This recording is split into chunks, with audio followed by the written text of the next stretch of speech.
Hello అండి, అందరికీ నమస్కారం. కథావేదికకు సాదర స్వాగతం. ఇప్పుడు మనం చెప్పుకోబోతున్న కథ అంతరాత్మ కుదుపు. రచన ప్రముఖ రచయిత్రి ఇల్లిందల సరస్వతీదేవి గారు. ఇక కథలోకి వెళ్దామా? నాగమణి తలెత్తి చూసింది. గడియారం 11 గంటలు కొట్టబోతున్నది. ఇంకా అరగంట సేపు ఎదురు చూడాలి. సరిగ్గా 11:30కు ఖాకీ డ్రెస్లో వస్తాడు పోస్ట్ మ్యాన్. అతడు తీసుకొచ్చే ఉత్తరాలే తన ఊపిరి. ఒక్కొక్క రోజు అతడు ఆ దారిన పోతూ కనపడతాడు. అతడు వెళ్ళగా చూసి లోపలికి వస్తుంది నాగమణి. ఆనాడంతా నిరాశ నిస్పృహలు ఆమెను ఆవరించుకుని ఉంటాయి. మనసెక్కడో విహరిస్తుండగా యాంత్రికంగా దినచర్యను సాగిస్తుంది. ఆశ్లేషను మనసులో తిట్టుకుంటుంది. ఎంత పని ఉన్నా 10 నిమిషాలు కూర్చుని ఉత్తరం ముక్క రాయకూడదు? తన చేతి ఉత్తరం కోసం అలమటించే దీనురాలు నాగమణి ఇండియాలో ఉందని జ్ఞాపకం ఉంచుకోకూడదు? తనకంటే అక్కడ కావలసినన్ని కాలక్షేపాలు. నాకు ఇక్కడేమున్నాయి? తనకు ఆశ్లేష మీద ఉన్న అధికారం ఏమిటో అప్పుడు స్ఫురించదు నాగమణికి. నర్సరీ క్లాస్ నుంచి BA పాస్ అయ్యే వరకు ఇద్దరూ ఒక స్కూల్లో చదివారు. ఒక కాలేజీలోనే మళ్లీ చేరి పట్టభద్రులయ్యారు. తల్లి పసితనంలోనే పోయింది. తండ్రి తనకు 15 సంవత్సరాలు వచ్చే వరకు ఉన్నాడు. అతడు చనిపోయేటప్పుడు నాగమణిని మిత్రుడైన సుందర్రామయ్య చేతిలో పెట్టాడు. ఇంపీరియల్ బ్యాంకు నుంచి వచ్చే వడ్డీతో సుందర్రామయ్య ఇంట్లో ఉండి చదువుకుంది. ఆమె మేజర్ అవగానే సుందర్రామయ్య డాక్టర్ రమణమూర్తికిచ్చి పెళ్లి చేశాడు. నాగమణికి పెళ్లైనా ఆశ్లేషతో స్నేహబంధం సడల్లేదు. కాగా ఇంకా బిగుసుకుంది. ఆశ్లేషకు పెళ్ళయింది. ఒక బిడ్డ కూడా పుట్టింది. ఆమె పెనిమిటి ఒక మైక్రోబయాలజిస్టు. ఇప్పుడు ఉద్యోగరీత్యా అమెరికాలో ఉంటున్నారు. అయినా గంటల కొద్దీ ఆలోచిస్తూ కూర్చుంటుంది నాగమణి. ఇప్పుడు ఆశ్లేష ఏం చేస్తూ ఉంటుంది అనుకుంటూ. ఇవాళ రాసిన ఉత్తరం రేపు చేరుతుంది. కాకపోతే ఎల్లుండి, అంతగా అయితే మరో రోజు. కానీ అమెరికా నుంచి ఉత్తరం రావడానికి వారం పైన పడుతుందన్న సంగతి నాగమణికి తెలుసు. కాని ఆ సంగతి అన్ని వేళలా మనసులో ఉండదు. మరునాడు ఆశ్లేషకు గాని పోస్ట్ మ్యాన్కు గాని తిట్లు తగల్లేదు. నాగమణికి ఉత్తరం వచ్చింది. వరండాలో కుర్చీలో కూర్చుని చదవడం మొదలుపెట్టింది. ఇక్కడి విశేషాలు రాయమని వేధిస్తున్నావు. ఇక్కడ ప్రముఖంగా నన్ను ఆకర్షించిన విషయం ఏమిటంటే, ఇక్కడి వాళ్ళు 180% ఎప్పుడూ సైకియాట్రిస్టును సంప్రదిస్తూ ఉంటారు. ఉత్తరం పట్టుకున్న చేతి మీద తల వాల్చుకుని ఆలోచనలో పడ్డది. అమ్మగారు భోజనం వేళయిందని పెద్దమ్మగారు చెప్పమన్నారు. వచ్చేస్తున్నా. మళ్ళీ ఉత్తరం తెరిచి చూసింది. సైకియాట్రిస్ట్ అంటే మతి భ్రమించిన వాళ్లకు వైద్యం చేసే ఆయన కాదు. పెద్దమ్మగారు పిలుస్తున్నారు. చేతి గడియారం చూసుకుంది. 10 నిమిషాలు తక్కువగా 1 గంట. పాపం పెద్దది అనుకుంటూ లేచింది. భోజనం చేస్తూ అడిగింది అత్తగారిని, మన దేశంలో మతి భ్రమిస్తే ఏం చేస్తారు అంటూ. ఏం చేస్తారు? దయ్యం పట్టిందని వేప మండలతో కొడతారు. తల వెంట్రుకలు తీసి నిమ్మరసంతో తలరుద్దుతారు. మరీ ఎక్కువైతే పిచ్చాసుపత్రిలో చేర్పిస్తారు. ఎందుకొచ్చింది ప్రశ్న? ఎవరికైనా అవసరం వచ్చిందా? ఎవరికీ రాలేదండి, ఊరికే అడిగా. కాని నాగమణి దాన్ని గురించి ఆలోచిస్తూనే ఉంది. అక్కడందరూ అటువంటి వాళ్లేనా? రమణమూర్తి వచ్చిన తర్వాత ఈ ప్రశంస 2 సార్లు ఎత్తింది. అతడు డబ్బుకు ప్రథమ స్థానమిస్తాడు. 2వ స్థానం తన రోగులకు ఇస్తాడు. అతడు పాథాలజిస్టు. దాని గురించి ఆలోచించకు. తోచకపోతే క్లబ్బకు వెళ్ళు. పేపర్లు తెప్పించుకుని చదువుకో. అతడు ఎక్కువగా మాట్లాడడు. హాస్పిటల్లో పగలు 12 గంటల వరకు పనిచేస్తాడు. సాయంత్రం 4 గంటల నుంచి తన ప్రైవేట్ క్లినిక్లో రాత్రి 8 గంటల వరకు పనిచేస్తాడు. క్లినిక్ నుంచి వస్తూ డబ్బులు వేసిన డబ్బా తెచ్చి అల్మారాలో భద్రపరుస్తాడు. టైపు చేసిన రిపోర్టుల మీద సంతకాలు చేస్తూ తల ఎత్తిన రమణమూర్తికి ఒక రంగు చీర గదిలోకి వచ్చి కుర్చీ మీద కూర్చుంటున్నట్టు కనబడ్డది. ఆ రోజు ఆదివారం. హాస్పిటల్కు వెళ్ళలేదు. ఏం కావాలండి అడిగాడు తల ఎత్తకుండానే. సమాధానంగా గలగలా నవ్వింది నాగమణి. పనిలేని భార్యలు ఉంటే భర్తలు ఉద్యోగం చేస్తారు. రిపోర్టులన్నీ కవర్లలో పెట్టేసి లేచాడు. మీ డబ్బా అంటూ జ్ఞాపకం చేసింది. డబ్బా అంటే నీకు హేళన గాని, డబ్బు లేకపోతే రోజెట్లా గడుస్తుంది? మనిషికి మనుగడే డబ్బుతో ఉంది. ఈ క్లినిక్, ఈ ఇల్లు, నీవు, నేను డబ్బుతోనే. ఈ లోకాన్ని నడిపించేది డబ్బు. అది లేకపోతే అంతా శూన్యం. రమణమూర్తి లేచాడు. నిజమే, డబ్బు లేనిది ఏ పని కాదు. కాని ఒక్క డబ్బుతోనే లోకం లేదు. ఆమె కూడా లేచింది. పెళ్ళైన 5 సంవత్సరాలలో నాగమణికి 2 సార్లు గర్భస్రావమైంది. అయినప్పుడల్లా కోలుకోవడానికి కనీసం 2 నెలలు పడుతున్నది. చేతికి అమరని తలకట్టు నాగమణిది సగానికి పైగా ఊడిపోయింది. మిసమిసలాడుతూ నిండుగా ఉండే మనిషి చిక్కి సగమైంది. 2 కళ్ళతో కోడల్ని చూసుకుని మురిసిపోయే పద్మావతమ్మ కళ్ళు పక్కకి తిప్పుకుంటోంది. ఎప్పుడు ఇరుగు పొరుగుల పిల్లలని గురించి మాట్లాడుతోంది. ఆ ముగ్గురు కలుసుకునేది భోజనాల సమయంలో, మాట్లాడుకునేది ఇతర విషయాలను గురించి. రమణమూర్తికి ఇంటికి చనువుగా వస్తూ ఉంటుంది డాక్టర్ లావణ్య. కబుర్లు, పరిహాసాలు, నవ్వులు ఆమె వచ్చినప్పుడు వినపడుతూ ఉంటాయి. నాగమణి, పద్మావతమ్మలను కూడా గలగలా నవ్విస్తుంది డాక్టర్ లావణ్య. ఏమిటి ఇంకా ఇలా ఉన్నారు? లావణ్య చిలిపి నవ్వొకటి విసిరింది. ఎలా ఉన్నాను? నిర్లిప్తంగా జవాబిచ్చింది నాగమణి. మళ్ళీ ఈ పాటికి ఇంత లావుగా కనపడదు. తల అడ్డంగా తిప్పింది నాగమణి. కాని ఆమెకిప్పుడు 4 నెలలు వెళ్ళాయి. పద్మావతమ్మ మళ్లీ కలలు కనడం మొదలుపెట్టింది. మీరు హాస్పిటల్కు వస్తూ ఉండండి, నేను చూస్తూ ఉంటాను. మా స్నేహితురాలు మాల నర్సింగ్ హోం పక్క వీధిలో ఉంది. మీరక్కడికి వస్తే నేనే వచ్చి చూస్తాను. తలాడించింది నాగమణి. మళ్ళీ ఒక ఉత్తరం వచ్చింది ఆశ్లేష దగ్గర నుంచి. ఈసారి 15 రోజులకు వచ్చింది. ఇక్కడ జీవితం చాలా యాంత్రికంగా ఉంటుంది. ఇంట్లో ఒకరితో ఒకరికి సంబంధం లేకుండానే రోజు గడిచిపోతుంది. ఒకరి ప్రోగ్రాంలు ఒకరికి తెలియను కూడా తెలియవు. ఎవరి కాలక్షేపాలను వాళ్ళు వెతుక్కుంటారు. కొందరు గృహిణులు ఇంట్లో ఆత్మీయంగా మాట్లాడేవాళ్ళు చేసే పని లేక పిచ్చెత్తినట్లుంటారు. ఇంట్లో ఉన్న ఆ ఒకరో ఇద్దరో పిల్లలు దూరంగా ఉంటారు. భర్త పార్టీలలో మునిగి ఉంటాడు. వాళ్ళని చూస్తే జాలేస్తుంది. ఆ ఉత్తరం మడిచి ఓ పుస్తకంలో పెట్టింది నాగమణి. ఆమె ఈ మధ్య ఇంట్లో ఎవరికీ చెప్పకుండా మాల నర్సింగ్ హోంకు వెళ్ళి డాక్టర్ లావణ్యను పిలిపించుకున్నది 2 సార్లు. ఇప్పుడు 7 వరకు వచ్చారు కదా. నేను చెప్పిన జాగ్రత్తలు తీసుకోండి. 15 రోజులకొకసారి నన్ను పిలవాలి, లావణ్య నొక్కి చెప్పింది. నాగమణి చాలా వరకు పడుకుని కాలం గడుపుతోంది. తనను గురించి గంటల కొద్దీ కూర్చుని ఆశ్లేషకు ఉత్తరాలు రాస్తోంది. వాటి నిండా తమ ఇద్దరి బాల్య స్నేహం, ఆటలు, పాటలు, కబుర్లు అవే రాస్తుంది. రాసింది రాయకుండా జాగ్రత్త పడుతుంది. ఏమిటేమని, నీవెప్పుడు మన చిన్నప్పటి విషయాలను గురించే రాస్తావు. తర్వాత జీవితంలో రాయదగినదేమీ లేదా? ఆశ్లేష నాగమణికి తెలిసినట్టు మరెవరికీ తెలియదు. ఆమె చిన్నప్పుడు నౌకర్ల దగ్గర పెరిగింది. కొంచెం బుద్ధి తెలిసిన తర్వాత తండ్రి స్నేహితుడి ఇంట్లో పేయింగ్ గెస్ట్గా పెరిగింది. ఎవరి దగ్గర చనువుగా మాట్లాడలేదు. బెరుగ్గా ఉంటుంది.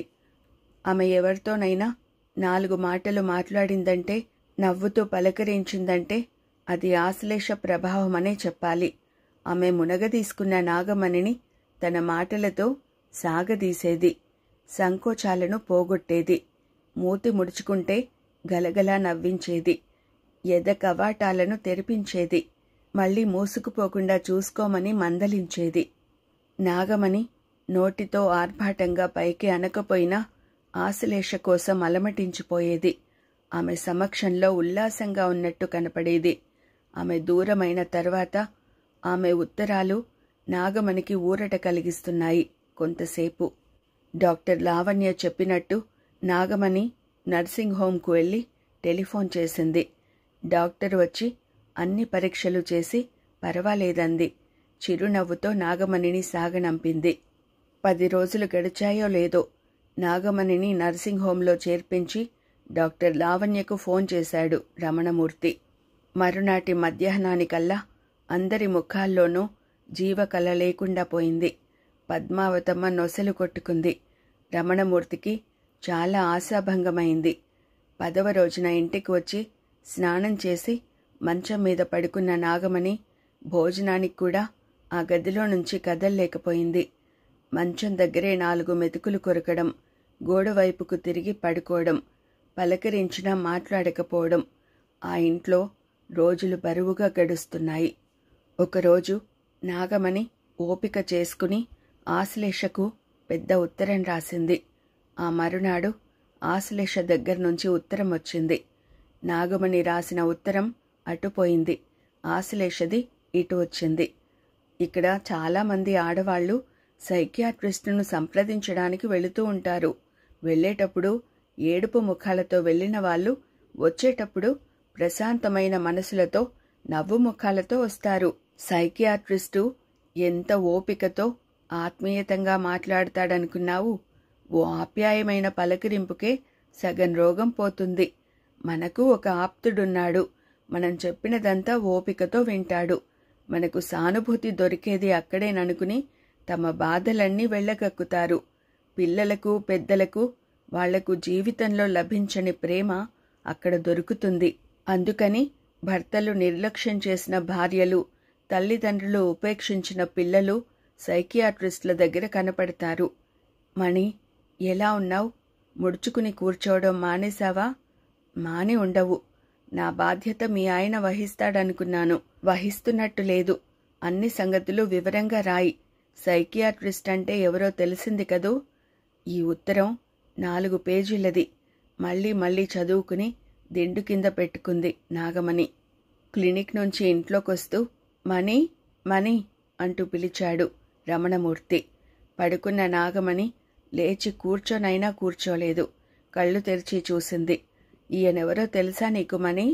రమణమూర్తి మంచం దగ్గరగా కుర్చీ వేసి ఆయనను కూర్చోబెడుతూ అడిగాడు. రెప్ప వాల్చకుండా చూస్తోంది నాగమణి ఆ వచ్చిన ఆయనను. నేను జ్ఞాపకం ఉన్నానమని. ఆయన రూపురేఖలు అప్పటికీ ఇప్పటికీ మారిపోయాయి. కాని కంఠధ్వని మారలేదు. ఆ పలకరించే తీరు మారలేదు. ఆ నవ్వులోని తరంగాలు చేసే శబ్దం మారలేదు. ఆ బాబాయ్, ఎక్కడ్నుంచి వచ్చావు? ఎప్పుడు వచ్చావు? మన వాసుకి ఈ ఊరు ట్రాన్స్ఫర్ అయిందమ్మా. నేను రాత్రే వచ్చాను. నీవేమిటే ఇలా ఉన్నావు? ఈ పడక ఏమిటి? నాగమణి ఆయన కూర్చున్న కుర్చీని దగ్గరగా లాక్కోమని చేతి సైగ చేసింది. మాట్లాడుతూ ఉండండి. రమణమూర్తి వెళ్ళిపోయాడు. 5 నిమిషాలు ఎదురు చూసి అంతా రమణమూర్తి చెప్పాడు. 8వ నెలలో వచ్చిన పురుడు, పిల్ల పుట్టిపోవడం అంతా చెప్పాడు. చెడు జరిగిందనుకో, అంత మాత్రం చేత నీవిలా అయిపోవడం ఏం బాగాలేదు. మరికొంతసేపైన తర్వాత పద్మావతమ్మ ఇచ్చిన గ్లాసుడు కాఫీ తాగి, మణి, నిన్ను చూసి ఎన్నేళ్లయిందంటావు? నీ పెళ్లికి రాలేకపోయాను అన్నాడు. అవును, నాన్న పోయినప్పుడు చూసినట్టు జ్ఞాపకం. ఏమిటో, మీ నాన్న బంధువులను నమ్మకుండా స్నేహితుడిని నమ్మి ఆయన దగ్గర ఉంచాడు. నీ చిన్నప్పుడు నేను చెప్పిన కథలు కబుర్లు జ్ఞాపకం ఉన్నాయా? జ్ఞాపకం ఉన్నట్టుగా తల తిప్పింది మణి. 1 గంట సేపు అలా కబుర్లు చెప్పి ఆమెను నవ్వించాలని ప్రయత్నించాడు. అమ్మా, నేను వెళ్తాను. పొద్దుపోయింది. ఆరోగ్యం జాగ్రత్తగా చూసుకో. ఆయన వెళ్ళేటప్పుడు రేపు కూడా రా బాబాయ్ అని అందామనుకుంది మణి. కాని సమయానికి ఆ మాట అనలేకపోయింది. మణి 1 గంట సేపైనా కళ్ళు తెరిచి చూసిందని పద్మావతమ్మ సంతోషించింది. మణికి 8వ నెల పురుడొచ్చి నష్టపోయిందని తెలిసి ఆశ్లేషకు చాలా విచారం కలిగింది. మణి స్వభావం మొదటి నుంచి ఎరిగి ఉన్నది కనుక ఆమె పరిస్థితిని ఊహించుకున్నది. తను వెళ్ళి స్వయంగా ఊరడించడం సాధ్యం కాదు కనుక రోజుకొక ఉత్తరం రాయడం మొదలుపెట్టింది. నీకు లౌకిక జ్ఞానం తక్కువ. మొదటి నుంచి చదువుకునే రోజుల్లో కూడా ఎవరితోనూ కలియకుండా అలా దూరంగా కూర్చునేదానవు. ఎప్పుడు నీ వెనకాల ఎవరుంటారు? నీ మనసు నొచ్చుకోకుండా వాతావరణాన్ని మార్చడానికి. అందరూ నీతో ఎట్లా ఉన్నా నీవు అందరితో స్నేహంగా మాట్లాడలేవా? వాతావరణాన్ని నీకనుకూలంగా మార్చుకోవడం చేత కాదు, బతకడం చేతకాని దానవు అన్నట్టు మనసు దెబ్బతిన్నట్టుంది ఈ మధ్య.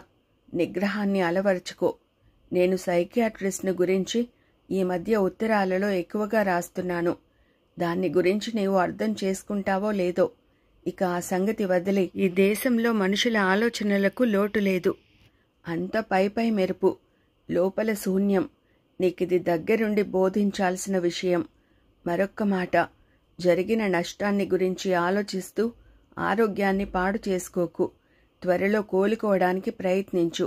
మళ్ళీ రాస్తాను. ఈ ఉత్తరాన్ని 4-5 సార్లు చదువుకుని దిండు కింద పెట్టుకుంది.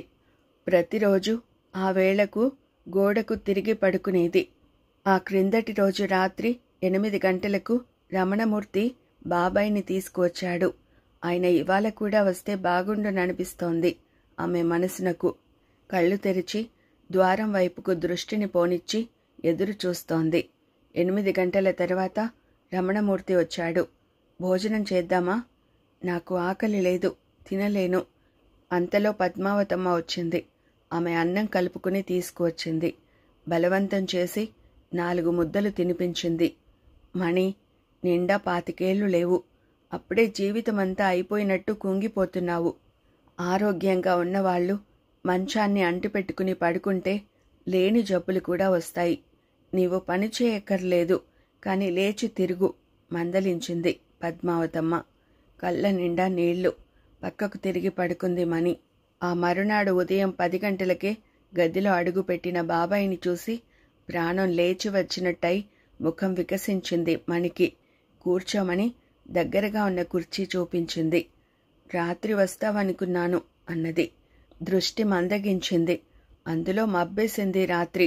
వర్షం వస్తుందని భయపడ్డాను. సర్దుకుని కూర్చున్నాడు. పిన్ని కూడా వచ్చిందా? వాసుకి పెళ్ళయిందా? మెల్లగా ప్రశ్నలు వేసింది. ఒక్కసారి 2 ప్రశ్నలు వేశావు. వాసు 4 ఏళ్ల నుంచి ఉద్యోగంలో ఉన్నాడు. మీ పిన్ని పెళ్లి చేయకుండా ఉంటుందా? పిన్ని కూడా వచ్చిందా అని అడిగావు మొదట. తిండివేళ నిద్రవేళలు ఎరగని నన్ను కనిపెట్టి చూడొద్దు, నా వెంటనే వచ్చింది. మరి తీసుకురాలేదేం? కాసేపైనా ఫ్రీగా ఉండాలనిపించదు నాకు? ఓపిక లేని నవ్వొకటి ఆమె పెదవుల మీద నాట్యం చేసింది ఆ మాటకు. ఆయన తన భార్యను గురించి చాలాసేపు వినోదంగా మాట్లాడాడు. బాబాయ్, సైకియాట్రిస్ట్ అంటే ఏమిటి? నీవెప్పుడైనా విన్నావా ఈ మాట? అరచేతి మీద తల మోపి అడిగింది మణి. నాకు బాగా తెలియదు గాని అమ్మాయి, కొంతవరకు చెప్పగలను. మానసిక వ్యాధులు ఏ కారణం చేత వస్తాయో తెలుసుకుని తగిన చికిత్స చేసేవాడు ఆ వైద్యుడన్నమాట. ఎలా తెలుసుకుంటాడు? ఎట్లా ఏముంది? రోగి ఎదురుగా కూర్చుని ఊరికే మాట్లాడిస్తూ ఉండాలి. మాట్లాడగా ఎక్కడో పట్టుబడుతుంది. దాన్ని మళ్ళీ మళ్ళీ చెప్పించగలగాలి. ఆ భావం వ్యక్తం చేసేటప్పుడు రోగి ముఖం చూడాలి. ఉద్రేకం యొక్క స్థాయిని గుర్తించాలి. అంత తెలివి తక్కువగా పైకి చెప్పేస్తారా ఎవరైనా? ఎందుకు చెప్పరు? బాధ కొద్దీ చెప్పేస్తారు. తెలివి తక్కువతనం. అంతలో మాట మార్చేశాడు బాబాయ్. అమ్మాయి, నీకు జ్ఞాపకం ఉందా? నీ చిన్నప్పుడు నిన్ను ఒకసారి మంగళగిరి తీసుకువెళ్ళాను. నరసింహస్వామికి పానకం పోయించాం. గుర్తుకు వచ్చిందా? అక్కడ పానకంతో గుళ్ళో నేలంతా తడితడిగా ఉంటుంది. కాని బెల్లానికి ఒక్క చీమైనా రాదు. నేను అడిగాను కూడా చీమలెందుకు లేవని. అది కాక మరో విశేషం. ఎంత పానకం పోయేదలుచుకుంటావో అంటే ఒక బిందెడు పొయ్యాలనుకుంటావనుకో, సగం పోసేవరకే బళుక్కుమన్నట్టు శబ్దం వినపడుతుంది. స్వామికి పోసిన పానకం మన కాళ్ల కిందకే వస్తుంది. స్వామికి పానకం చాలని అర్చకులు అంటారు. ఆ మిగతా పానకం అందరికీ గ్లాసులో పోసి ఇస్తారు. ఇది నిజంగా జరుగుతుందా? జరిగినట్టనిపిస్తుంది. భక్తులు కదమ్మా, స్వామివారి గురించి ఏం చెప్పినా భక్తిభావంతో నమ్మేస్తారు. స్వామికి దంతధావనం, స్వామికి పవళింపు సేవ, ఇవన్నీ ఏమిటి? భక్తులు నమ్ముతారు. ఆ స్వామి తమ కష్టాలు తీరుస్తాడని విశ్వసిస్తారు. స్వామిని పూర్తిగా నమ్ముతారు. నిజమా? అదే కాదు, అలా పూర్తిగా నమ్మి తమ మనోవ్యాధులు మర్చిపోతారు. భారమంతా స్వామిపైన ఉంచుతారు. మణి ఆలోచనలో పడ్డది. చూడమ్మా, స్వామిని మనసారా నమ్మితే ఆయనే ఒక సైకియాట్రిస్టు. కళ్ళు పెద్దవి చేసుకుని చూసింది మణి. అంతలో పద్మావతమ్మ అటుగా వచ్చి, భోజనాల వేళయింది అంది. ఇవాళ మా ఇంట్లో భోజనం చేద్దురుగాని. అమ్మా, నా భార్య ఉన్నది చూశారు, భోజనం చెయ్యనిదే ఎక్కడికి కదలనీయదు. నేను భోజనం చేశాను, మళ్ళీ కాఫీ వేళకు ఇంటికి వెళ్ళాలి. మంచి క్రమశిక్షణలో ఉంచారే మిమ్మల్ని. ఆమె నవ్వుతూ వెళ్ళిపోయింది. మరి కాసేపటికి ఆయన వెళ్ళిపోయాడు. మణికి పురుడొచ్చి 1 రోజులైంది. బాబాయి కబుర్లతో, ఆశ్లేష ఉత్తరాలతో కాస్త హుషారు వచ్చినట్లయింది. మంచం మీద లేచి కూర్చుంటోంది. ఆనాడు బాబాయి రాలేదు. 4 గంటల వేళ మాలా నర్సింగ్ హోంకు వెళ్ళి డాక్టర్ లావణ్యకు ఫోన్ చేసి పిలిపించుకుంది. డాక్టర్ కనపడగానే ఆమె గుండెకు హత్తుకుపోయింది. ఏమిటి ఇంత భయపడతావేం? మణిని కూర్చోబెట్టి అనునయంగా అడిగింది డాక్టర్. నువ్వేం చెయ్యొద్దు, మామూలుగా ఉండు, అన్నిటికీ నేనున్నానుగా ధైర్యం చెప్పి వీపు తట్టింది డాక్టరు.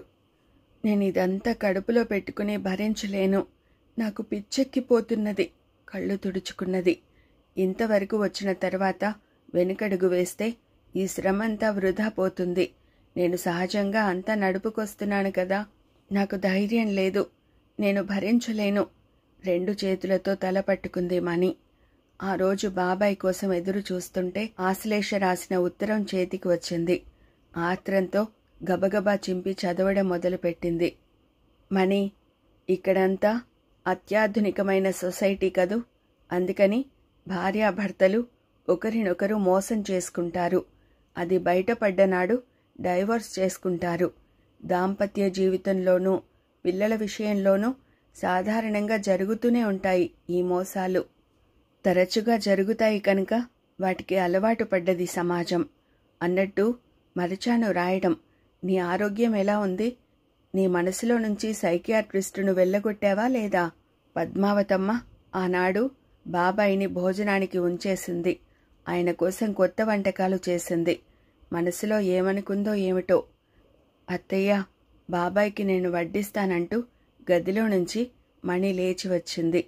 ఆయన వస్తున్నప్పటి నుంచి మణిలో క్రమంగా వస్తున్న మార్పుకు పద్మావతమ్మ సంతోషిస్తున్నది.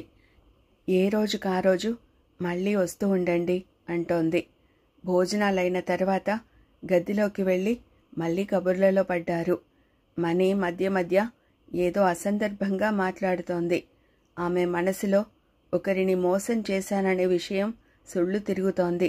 ఆవేదన ఆవిర్లు తేలుతోంది. ఏమిటి దీని పర్యవసానం? ఇదంతా దేనికి దారితీస్తుంది? ఆశ్లేష రాసినట్టు డైవర్స్కు దారితీస్తే 2 రోజుల తర్వాత రమణమూర్తి ఇంటికి వచ్చేసరికి మణి పడుకునే ఉంది. రోజు గోడవైపు తిరిగి పడుకునేది. కళ్ళు తెరుచుకుని వెళ్ళకిలా కదలకుండా పడుకుందంటే ఏదో ఉంది మార్పు అనుకుని చెయ్యి పట్టుకున్నాడు. ఒళ్ళు కాలిపోతోంది. అతడు డ్రెస్ మార్చుకోకుండా అలాగే కుర్చీ మీద కూర్చుని ఆమె చేతిని తన చేతిలోకి తీసుకున్నాడు. అతడికి మొట్టమొదటిసారిగా ఆమె మీద జాలి ముంచుకొచ్చింది. అమాయకురాలు పాపం అనుకున్నాడు.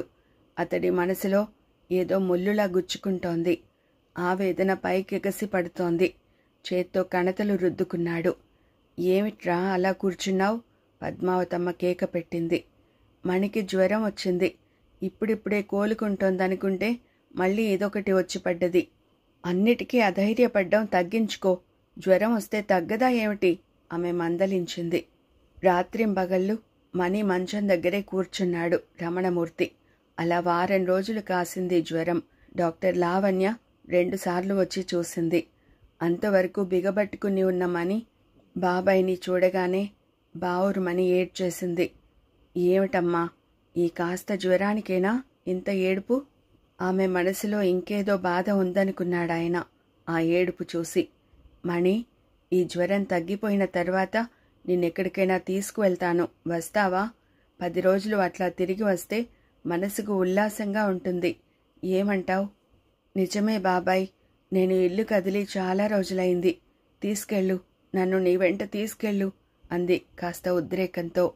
ప్రయాణం వల్ల మణి మనసులో కాస్త మార్పు కలుగుతుందని రమణమూర్తి కూడా ఆశించాడు. ఈ ప్రయాణ భారమంతా బాబాయ్ వహిస్తానన్నందుకు అతడికి చాలా సంతోషంగా ఉంది. మీకు తోచిన చోటికి తీసుకువెళ్ళండి. మణి మనసు ఉల్లాసంగా ఉండటమే నాకు కావలసింది అన్నాడు. మణి బాబాయ్తో వెళ్ళి వాళ్ళింట్లో 2 రోజులుంది. ఆప్యాయతతో పెట్టిన పిన్ని చేతి భోజనం, ప్రేమతో బాబాయ్ చెప్పే కబుర్లు కొంత ఊరట కలిగించాయి. బాబాయ్, పిన్ని ఇద్దరూ అటొకరు ఇటొకరు ఉండి ప్రయాణం సాగించారు. అమ్మా, మనం తిరుపతి వెళ్తున్నాం, టాక్సీ మీద కొండెక్కుదాం అన్నాడు బాబాయ్. తిరుపతా? ఎన్నాళ్ల నుంచో చూడాలన్న ఆశ బాబాయ్, ఇప్పుడు నీవు ఫలింపచేస్తున్నావు సంబరపడ్డది మణి చిన్నపిల్లల. టాక్సీలో ఒక్కొక్క కొండ దాటుతుంటే మణి మనసు గింగుర్లు తిరుగుతున్నట్లు అనిపిస్తోంది. ఆశ్లేష రాసిన ఉత్తరాలు జ్ఞాపకం వస్తున్నాయి. మనసులో ఉన్న బాధను ఎవరికైనా చెప్పుకోవాలి. చెప్పుకోకపోవడం వల్లనే మానసికంగా కుంగిపోతోంది. ఎవరితో చెప్పుకోవాలి? అంతటి ఆప్తులెవరు? రమణమూర్తిని ఆప్తుడుగా చేసుకోలేకపోతోంది. కొండ మీదికి వెళ్ళి సామాను కాటేజీలో పడేసి ధర్మదర్శనం క్యూలో నిలబడ్డారు.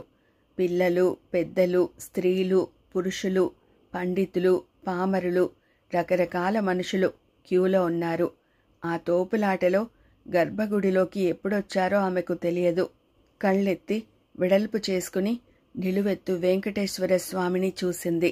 తదేకంగా చూసి చూసి, స్వామి, సైకియాట్రిస్ట్ అంటే ఎవరో అనుకుంటున్నాను ఇంతకాలం, నీవే సైకియాట్రిస్ట్ అంటే అనుకుని మనసులో గొనుక్కుంది. 2 చెంపలు వాయించుకుంది. తిరుగు ప్రయాణంలో ఆమె మనసు ఎంత ఉల్లాసంగా ఉందో ఆమె అంచనా వేయలేకపోయింది. మరో 2 ఊళ్ళు తిరిగి ఆహ్లాదమైన ప్రకృతి దృశ్యాలు చూసి, అంచులు కనబడని సముద్రం, ఆకాశంతో చేతులు కలిపే సముద్రం చూసి, ఒడ్డున కాళ్ళు మునిగే వరకు తిరిగి 15 రోజులకు తిరిగి ఇంటికి వచ్చారు. పాపం ప్రక్షాళనైనట్టుగా, మనశ్శాంతి కలిగినట్టుగా ఉంది మణికి. సంతోషమే సగం బలంగా తిరిగి తిరిగి వచ్చిన మణిలో నవ చైతన్యం తొణికిసలాడుతున్నట్టు కనపడ్డది రమణమూర్తికి. రమణమూర్తి మనసు కొండంత బరువు గుండెల మీద ఉన్నట్టు భారమవడం మొదలుపెట్టింది. అన్యాయం, అన్యాయం అంటూ మనసు గిలగిలా కొట్టుకుంటోంది. అతడు తన పని తాను చేసుకోలేకపోతున్నాడు. తోటి వాళ్లతో సరిగా మాట్లాడలేకపోతున్నాడు. తల్లి దగ్గర సరిగా మసలుకోలేకపోతున్నాడు. మణిని చూడగానే జాలిపడే అతడి మనసు కుంచుకుపోవడం మొదలుపెట్టింది. అబ్బాయి, ఆరోగ్యం సరిగ్గా లేకపోతే సెలవు పెట్టు. హాస్పిటల్లో చేసిన కొద్దీ చాకిరి. ఇంట్లో ఉండు, నా మాట విను. పోరాటం మొదలుపెట్టింది తల్లి. ఏమిటి? ఏమైంది? హాస్పిటల్కు రావడం లేదా? ఏమైనా సుస్తీనా? 4 రోజుల తర్వాత ఇంటికి వచ్చి అడిగింది డాక్టర్ లావణ్య. బాగా పెరిగిన గడ్డంతో గదిలో నుంచి వచ్చి కుర్చీలో కూర్చున్నాడు రమణమూర్తి. ఇదేమిటి ఇలా తయారయ్యారు? ముఖం బాగా పీక్కుపోయినట్టయింది. ఆవిడే నయం, ఊరికెళ్ళి వచ్చిన తర్వాత మనిషి బాగుంది అన్నది. పెదవి విరిచాడు రమణమూర్తి. అంతలో పద్మావతమ్మ వేడివేడి టిఫిన్ తెచ్చిపెట్టింది. మిమ్మల్ని చూస్తే జాలేస్తుంది నాకు అన్నది డాక్టర్. నన్ను చూస్తే జాలి కాదు కలగాల్సింది, ఆగ్రహం కలగాలి అన్నాడు తల వంచుకుని. చేతులారా చేసుకున్న దానికి సమర్థించుకున్నా కొంత నయం. ఇదేమిటి మీరు చేస్తున్నది? ఇప్పుడు ఆ ఎమర్జెన్సీలో ఎవరో లాక్కుపోయారని ఆ వాసెక్టమీ చేయించుకోవడం ఎందుకు?